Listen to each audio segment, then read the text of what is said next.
Hello, this is another new installation where we have done Hogar home automation.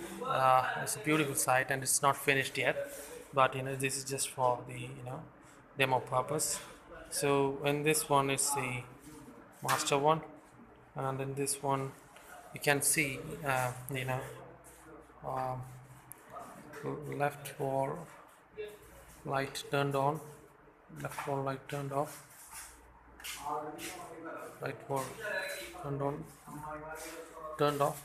Another thing is, see here we have placed Hogar touch switches over here, so very pretty, and we will give more details regarding this switch soon.